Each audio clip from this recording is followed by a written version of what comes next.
We are doing a series on joy. On joy. Joy is not the same as happiness. These are two very different things. And joy is not the same as pleasure. These are two very different things. Happiness and pleasure can leave my home by my second cup of coffee in the morning. That usually happens around 6:30 in the morning.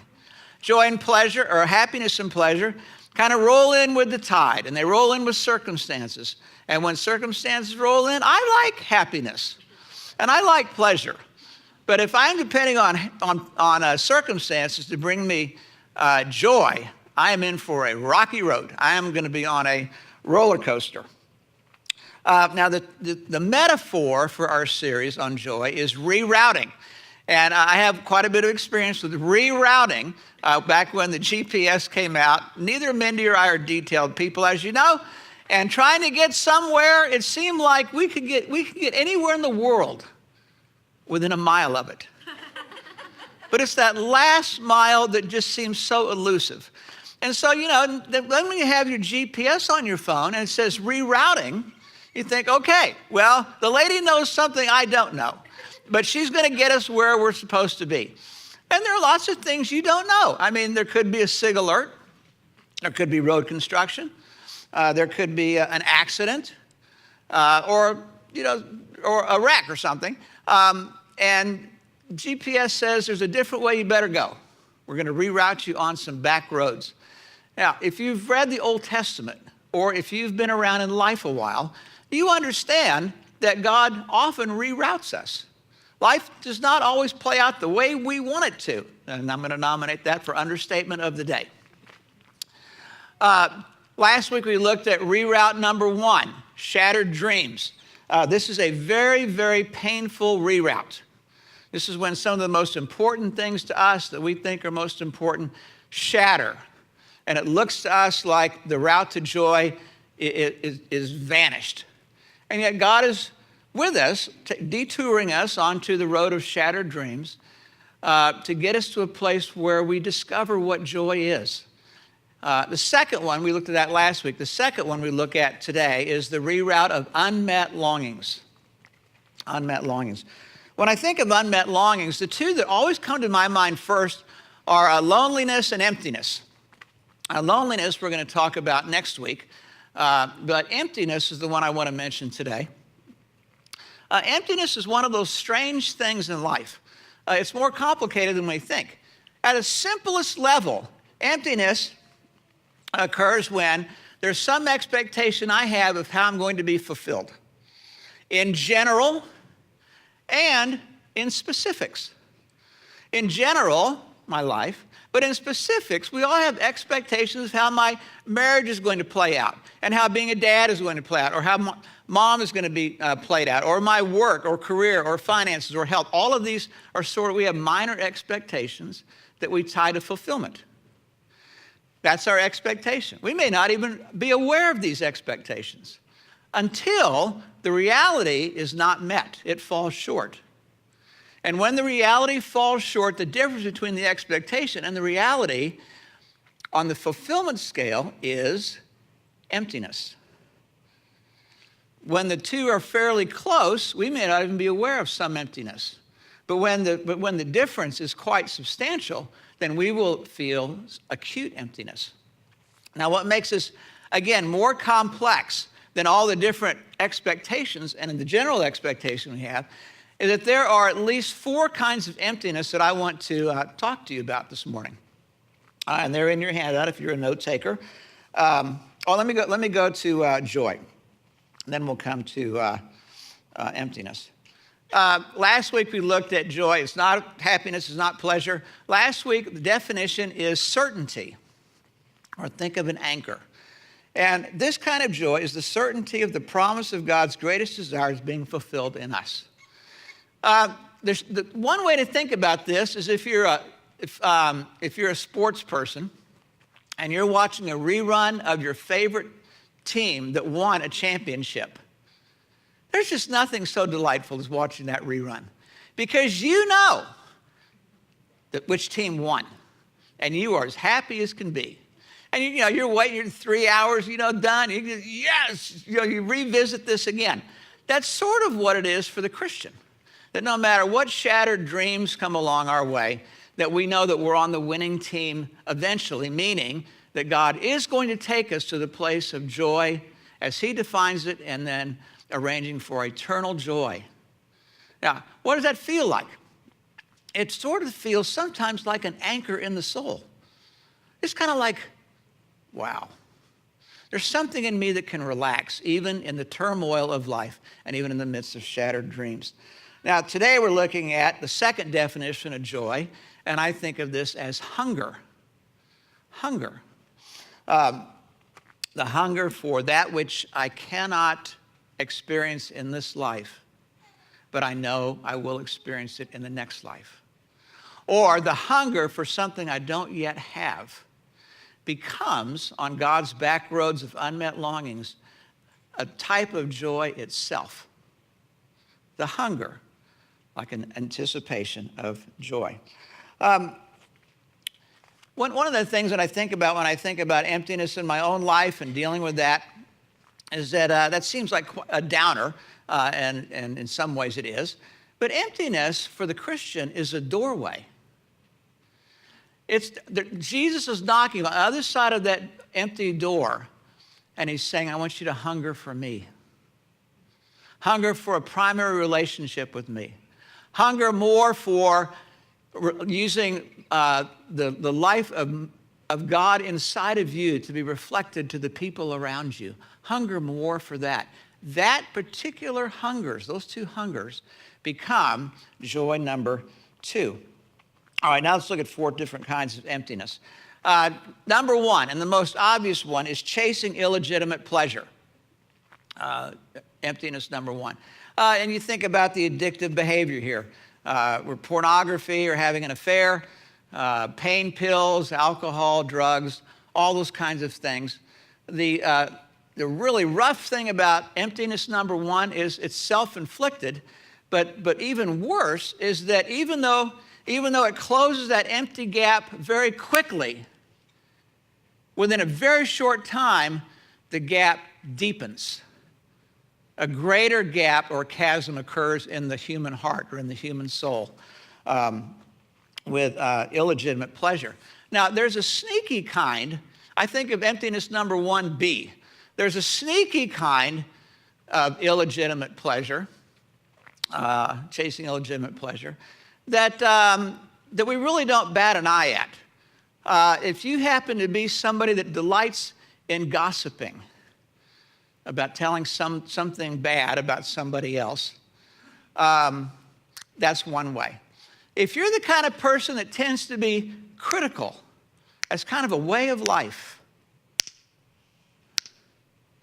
that's another way of seeking pleasure or fulfillment. If you have to be the smartest person in the room, or the smartest person in your marriage, or the smartest person at work, you are setting yourself up for this gap on emptiness. But I think of these all as sneaky, because it sure doesn't feel like that. Now, emptiness number 2 is chasing lesser desires as if they're the most important ones. This is another one of those sneaky things because it doesn't seem so bad. When we were newlyweds, I was just as delighted as I could be to be marrying Mindy. And we couldn't wait to get married. We had our ceremony. We went off on our honeymoon. It was just a rocking time. When you have your firstborn born, there's just what kind of euphoria you have when, in our case, our oldest daughter was born.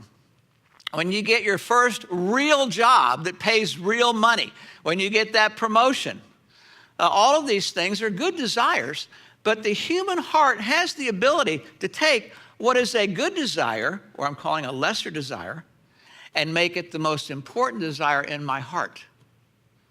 When we do that, even without even knowing we're doing it, we are creating this gap of emptiness.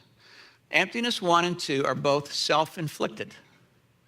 Emptiness number 3, the inevitable result of living in a fallen world. Now, in our culture, I run into people all the time who are mad at God, and they're mad at God for one reason. Why is there evil and suffering, and then corollaries of that difficulties and hardships that we have to go through. And the assumption is it shouldn't be that way. Reality keeps knocking at their door and says the world is different than what you think it ought to be and should be. The world you want it to be is coming, but it's not yet. And so in this case, living in a fallen world, my longings are not going to be met to the extent I want them to be. That is an inevitable result of living here. So what that means is if you find yourself feeling empty, that should not surprise you. It's not a matter of, for us as Christians, growing Christians, a matter of I'm failing somewhere. This is just a part of living here in this world. We are going to face this. Now, thankfully, this is a redemptive emptiness. It's meant to create and expose a deeper hunger for something other than the lesser desires we tend to be moving towards. And then number 4, emptiness when we turn inward instead of outward. That happens. A couple times a week, I watch Mindy go out into our backyard, and she takes the hose and waters plants and bushes and flowering all around our back patio. And she turns on the hose, and the hose fills up with water, and it goes pouring out the end of the hose and provides life-giving refreshment for all kinds of plants and bushes. When she's done, she goes back to the spigot and turns the spigot off. And the water just sort of slowly finishes running out the end of the hose until there's nothing left in the hose. The hose is empty. Now, God has designed us like a hose. We are a conduit. Fulfillment in one sense comes when we allow God to use us to be a blessing to the people in our lives, whether they be the people we love to be a blessing to or the people in our life that's challenging to be a blessing to, and anywhere in between. God expects us to be a hose, to be open to being a blessing to the people in our life. This emptiness is also redemptive because it awakens us to the question, am I turning inward? Am I closing down to somebody in my life that I need to be open to? If I become resentful and bitter and angry towards, this is a redemptive emptiness. Now we're going to look at a case study of this, and it's Solomon. On the inside of your handout, we're going to look at Solomon's experience. Now, if you've read some of the Old Testament, if you've read Proverbs, most of Proverbs is written by Solomon when he was a younger man. Solomon was known as the wisest man that ever lived up to that point, and his wisdom was world-renowned. If you read the next book in the Old Testament, the book of Ecclesiastes, and realize that Solomon also wrote that book, this gets quite confusing. Because the book of Ecclesiastes sounds like the cynic's book. And you wonder, how could this fella have written these same 2 books? Well, one of the reasons that happens is that he wrote the book of Proverbs probably when he was in his 20s, and he wrote the book of Ecclesiastes probably when he was in his 50s. Life had a way of changing some of his big ideas when he was younger. When you read the book of Ecclesiastes, if you do that this week, you cannot read it like you read the book of Proverbs. The book of Proverbs is mostly truth that is propositional. There are some promises in there, but it's mostly a bunch of principles, that this is how life generally works.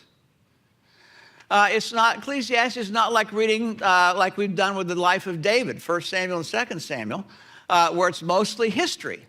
This is like going and finding his diary after Solomon's funeral, and you're cleaning out, the palace, and you run across this diary.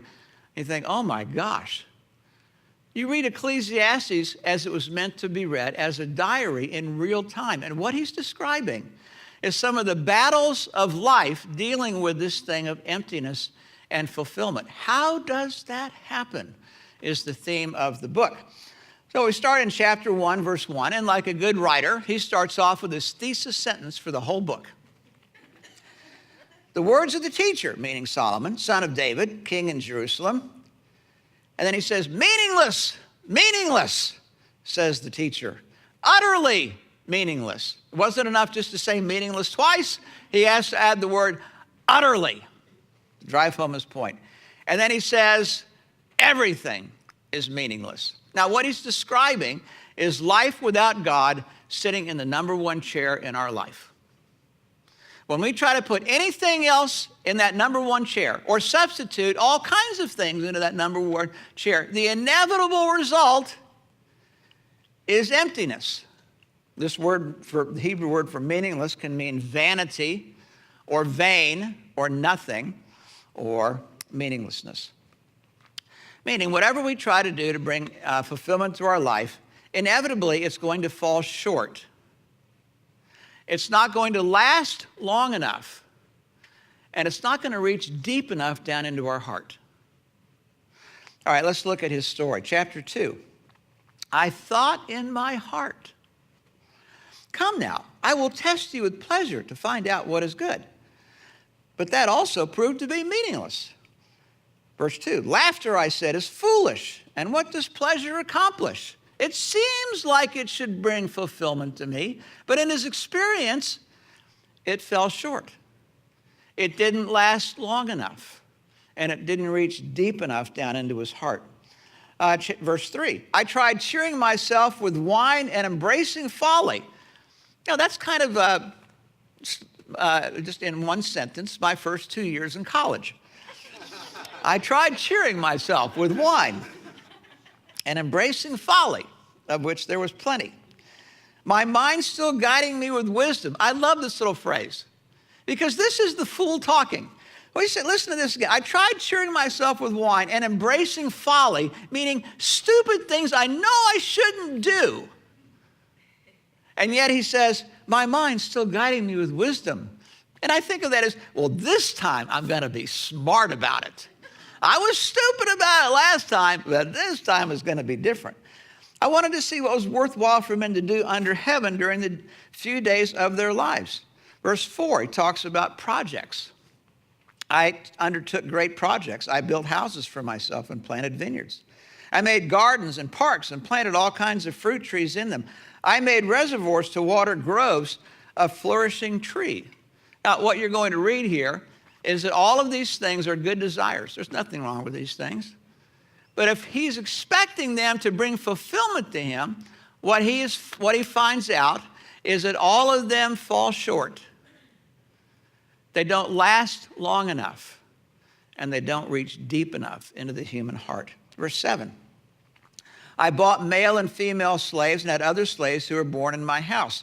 Now, this is, in our day and time, this is kind of code words and all that kind of stuff. But in that day and age, this is the equivalent of employees, a close equivalent. He had lots of people that worked for him, did things for him. I also owned more herds and flocks than anyone in Jerusalem before me. He was a wealthy dude. He was not uptight about money. I amassed silver and gold for myself and the treasure of kings and provinces. I acquired men and women singers. He went to the Orange County Performing Arts Center. Probably had season tickets there.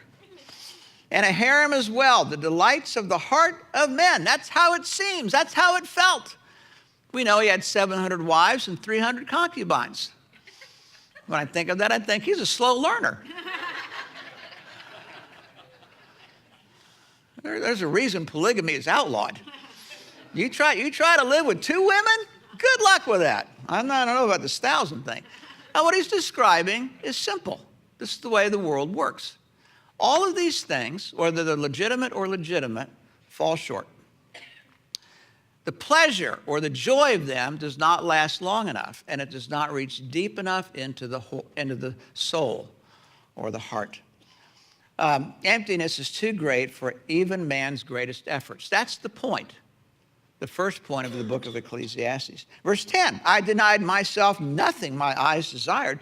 I refused my heart no pleasure. My heart took delight in all my work, and this was the reward for all my labor. Yet when I surveyed all that my hands had done and what I had toiled to achieve, everything was meaningless, a chasing after the wind, trying to grab it and hold it in my hand. Nothing was gained under the sun. Again, what he discovered is that all of these efforts inevitably fall short. The happiness doesn't last long enough. The pleasure doesn't last long enough. And it doesn't reach deep enough down into the heart. Now, you may say, wow, this sounds like a pretty cynical book. If you're on the road that Solomon was on, you are going to feel some of this cynicism. You say, well, this sounds pretty hopeless to me.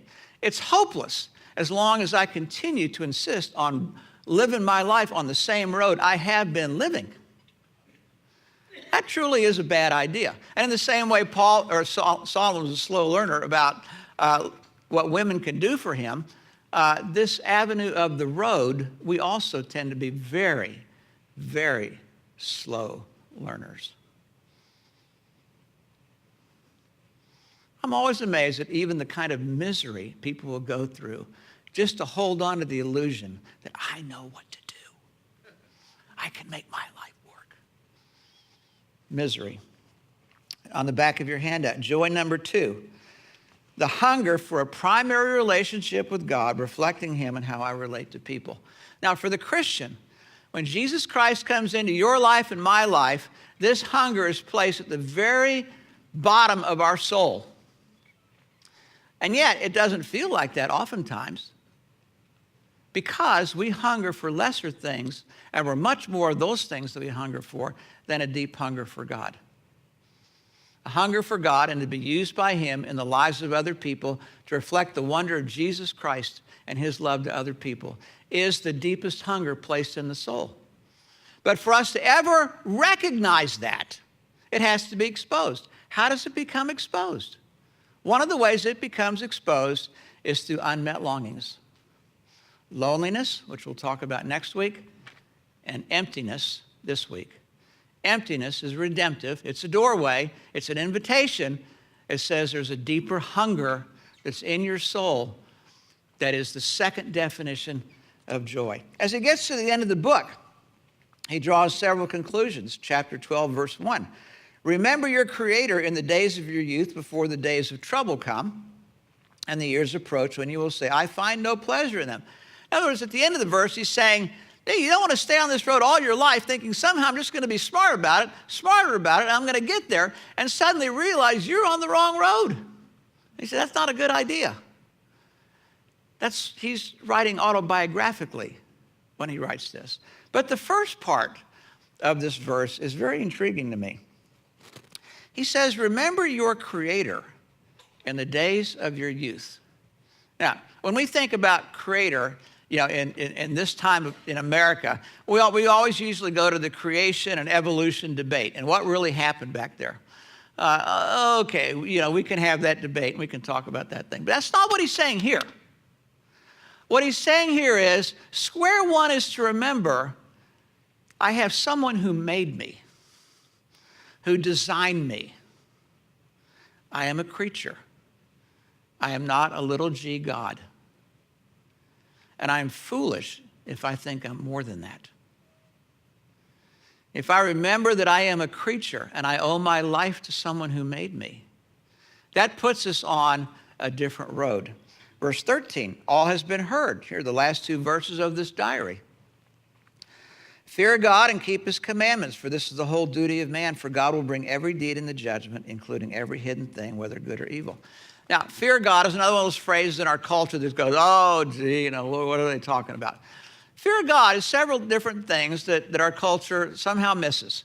Fear God is to respect his commandments, that he has designed life and there are laws of the universe that are at work in our human life. And you're smart to learn what those are and learn to align yourself with that. The problem is we're rebels at heart and we're arrogant and we think we know better. That may be good for you, but I know what I'm going to pursue. And Solomon says, no, you don't want to do that. That truly is a bad idea. That's going to take you a long way from where you want to be. Joy is hungering for a first-thing relationship with God. Now, when we come to the gospel, the New Testament, in John chapter 6, you will find Jesus at the festival, and he makes an astounding statement. He tells the people, I am the bread of life. Now, he's talking in metaphorical language. He's not saying that we need to, have communion and you take the wafer. And does Jesus become real in the wafer? And do we take bread? And it's okay to use. That's not what he's talking about at all. That's how kindergartners think. He's using a metaphor. What my heart hungers for more than anything else is a primary relationship with Jesus. And he is the only one by design that can feed me, to provide the kind of nourishment that I hunger for. The question is, will I accept that? Will I realize that? Yesterday, I was at a meeting with several of us, and one of the ladies that was at the meeting works for a city government in the police department. And so I was asking her some questions about the homelessness in Orange County. And I said, just give me some ballparks here. Of the homeless, what percent would you say is legitimate homelessness, where somebody lost a job, they can't pay their rent, et cetera? What percent would you say is related to mental health issue? And the third is some type of addiction. And she said, well, I haven't studied this, but just from my work on the police force all these many years, it seems to me that about 10%, I would say, is legitimate homelessness. Somebody lost their job, or two people lost their job. They can't pay their apartment. They're living in the car. They're looking for work. About 10%. She said about 30%, it seems to me, are mental health issues. And that this is very complicated with these people because they don't want to be confined in general in a space. That to them is, there's something in them that rebels against that. But 60%, she said, are relate to addiction. And I asked her, well, what do you do for people? What can be done at a governmental level for people, or at a church level for people who are addicts? And she said there are government programs and churches and different community organizations that try to do things for this third kind of homeless people, addictions. And there are resources out there. She said, but in her experience, the resources that are available, the addict will take the resources as long as nothing is required of them in return.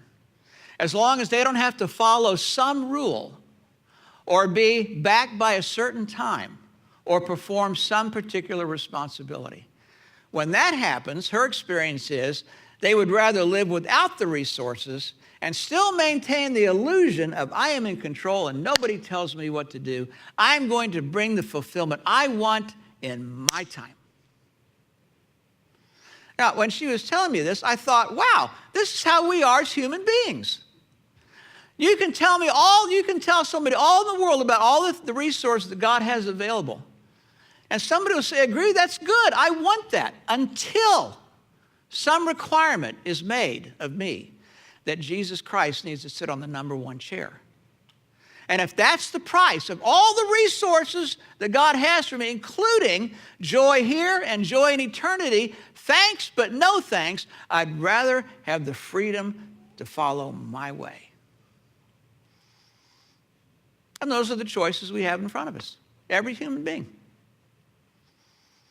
You'll either accept the bread of life, the only one that can truly fulfill the deepest parts in my soul, that lasts long enough, doesn't fall short, touches the deepest parts of my soul.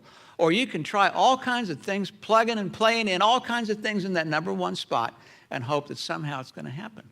That choice is yours. Let's pray together. Maybe you're here this morning and you have been on that first road, the plug and play road, where there's got to be something I can do to create the fulfillment my heart hungers for, to fill that empty space in the soul. And maybe this morning God is speaking to you and there are things you haven't understood before.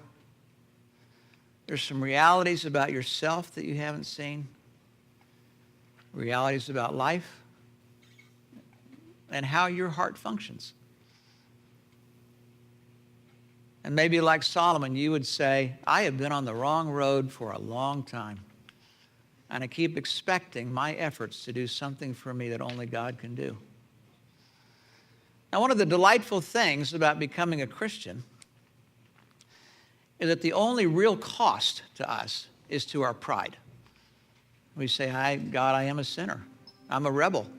I want to go my own way. I'm arrogant. And I see that's wrong.